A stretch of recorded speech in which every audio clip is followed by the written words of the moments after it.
Hello and welcome back to Nerd Goblin Art. I'm Lula. So, I bought this epic dragon, and I mean he is awesome. And I'm using again the Tiny Turner Chameleon pigments. I'm using Poison, Arcane, and Inferno. Um, just loving these colours at the moment, and they really do go a long way. Now, I saw this dragon on Pouring Your Heart Out. Um, and I had to have it. I was able to get it via Amazon America on a global, and it worked out actually not too terrible, but worth it, I think, because I love dragons. And when I've seen this mold being used on Pouring Your Heart Out, I just had to have it. I've looked I've looked on Amazon, Etsy, I've looked on Temu, I've looked on loads, and I've not seen a dragon mold to this quality, size wise and such as well. And so I saved up my pennies and I ordered it, and it actually came incredibly quickly. I only ordered it like 4 days ago, and I wasn't expecting it until the 16th of August. And it arrived yesterday, which was the 12th. So you can imagine the squeals when I realised it had arrived. Anyway, I decided to use Inferno from the Tiny Turner on his feet. I have sped you up a little bit because obviously it can be a pain in the bum. And it did take me, I think, around 20 to 25 minutes to actually fill this bad boy up. Um, Yeah, I decided as well to use the same color Inferno to go around the dragon's, like the bones of his wings. And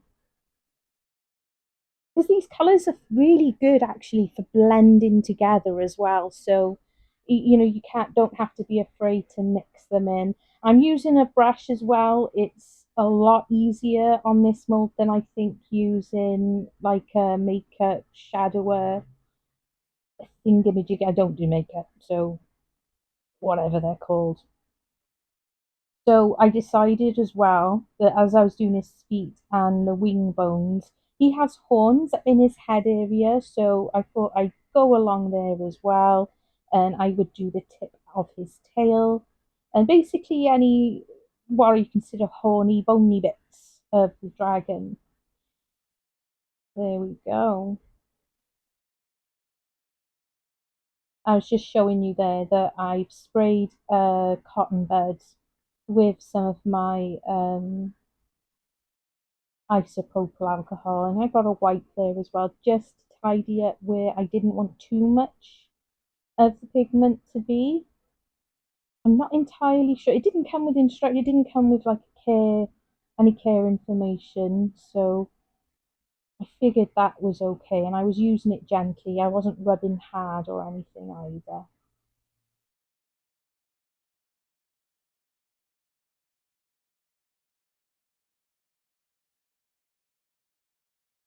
Barely touching. There we go. So next I'm using Arcane. I gotta be fair, this colour is my absolute favourite pigment. And it's nearly gone, so I will have to order. I believe you can order like individual pots. I will double check. And I will put a link in the description.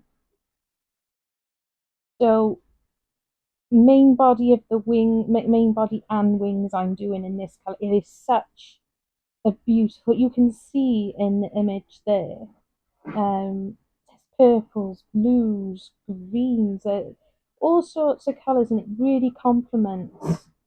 I think this range, they really complement each other. So it's like an idiot's guide. You really can't go wrong with them. I do think. So I'm using Arcane for obviously the dragon's main part of the body. And make sure I'm getting in there. I'm wary that there are horns. Yeah, it's taken me a fair bit of time there. just to make sure. And I wanted to make sure that I got all those parts covered because this dragon, he's got like lots of detail up in his head as well. I've not gone for adding eyes on this occasion, giving it a tap just to get any excess powder out. I've not gone for putting eyes in on this occasion because I really wanted to work the dragon out. Really, I've not actually attached any eyes to anything. That colour I've just shown is called Poison. It's a really nice mixture I feel between Arcane and Inferno. So I'm using it just to dust all over so it'll get any areas that I might have missed previously. It's a good filler in, and because I'm so low on Arcane, um, it's just a very good colour between it, between the two. So like I said, I'm using this in between. I've never actually put any of the like eyes that you can buy, like the glass eyes, plastic eyes, or whatever. I've not actually put them in any molds that I've used as yet. I just figured that this dragon's asleep. He's having a snooze. He's doing a smile.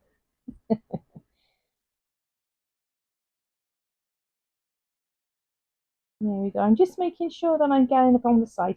I will be filling this dragon with black mica powder because obviously with these pigments, black is always going to be the color that really brings the colors out. And I want to make sure that as far up as possible, I've got some color when it comes down into the black. Another tap. Huge. It is huge. It's heavy. It's heavy without the resin. Just look at those colours.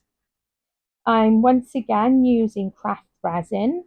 I'm not being sponsored at all. It's just the resin that I got onto um, when I first really started out. And because I do coasters um, and I paint as well. I paint on wood, and I found that the craft resin was really good for what I needed it to do. I do use others. So there I'm just I do like to put on my resin, my Let's Resin mixer around 3 times, and I will still give it a stir. And I'm using black mica powder. Again, that's from Amazon, and I will link that for you. I had no problems or issues with it whatsoever.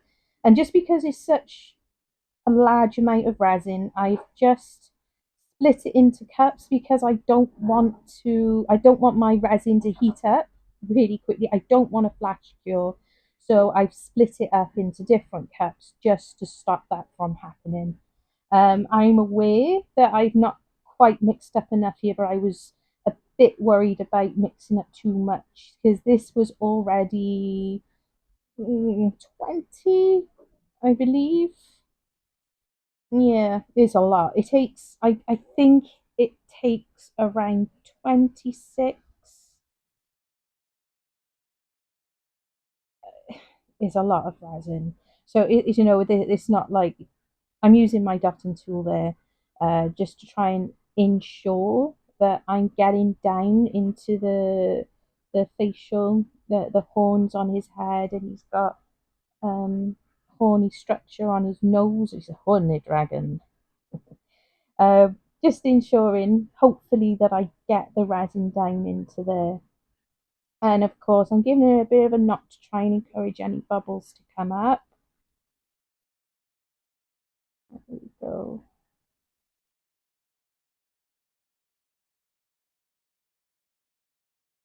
And more. It is. This is the biggest. It's definitely the biggest mold I've ever done. I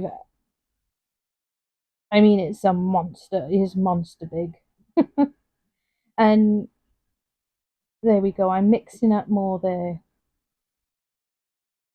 I was well aware that in my first instance I hadn't mixed up enough. But like I said, I was wary of flash curing.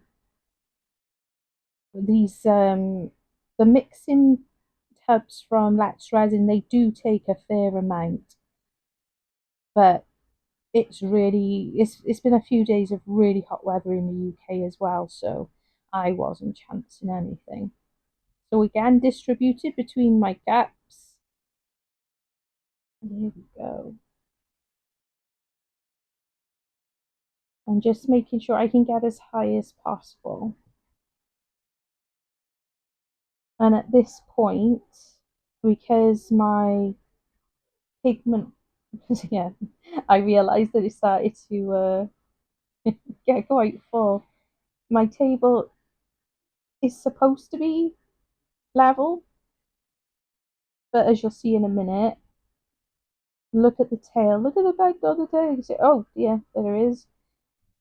The head isn't as full as I wanted it to be, but I'm starting to get a flow out. Yeah, table definitely. It's either my table or maybe it's the mold. I don't know. So don't we love those lollipop sticks? So just quickly, and I'm surprised. I'm surprised I didn't panic. So as I say, I didn't feel like there was enough in his head, resin in his head area. So here I'm just watching it and I'm like, right, okay, I need to spoon a little bit out. So I don't want to have to do a load of trimming. It'd just be a real pain. Nobody likes trimming, the bane of our lives. So adding more structure, it's looking with stuff like this, you really gotta stop and wait. Waiting for the flow of the resin and then figuring out if it's needed. Now the mica powder's covered, I've just given it a spritz of some isopropyl and I'm just getting out a few little bits. And yeah, adding a little bit more, and there we go. So here we go. This is this morning actually. Um, I did leave it about an hour and a half before turning on my heat mat. It was more or less cooked and good to go yesterday evening, but I decided to leave it until this morning. And yeah, it was a complicated one to open, to demold, I should say. Um, but we got there. We got there.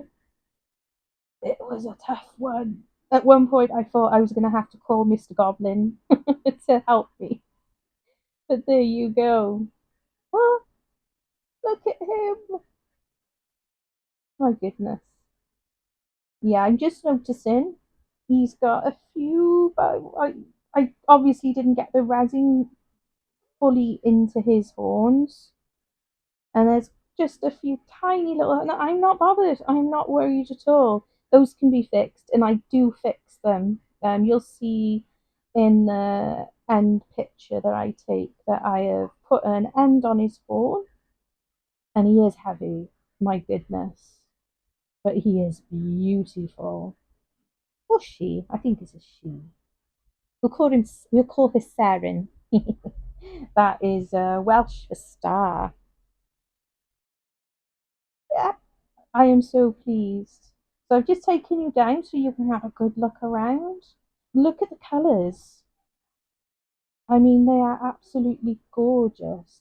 It's like it does the work for you. Obviously, I've done the work. I've cut, but it's as if you have to do little to create such an amazing effect. So you'll see there where there's a piece on the end of the horn missing and on the nose. But I off camera, because it was my first time doing a repair. Here you go. You'll see a little close up in a moment. If you are interested in seeing a repair done, let me know in the comments and I'll happily do so when the opportunity arises. But I'm so pleased. Take care. Love you. Stay weird.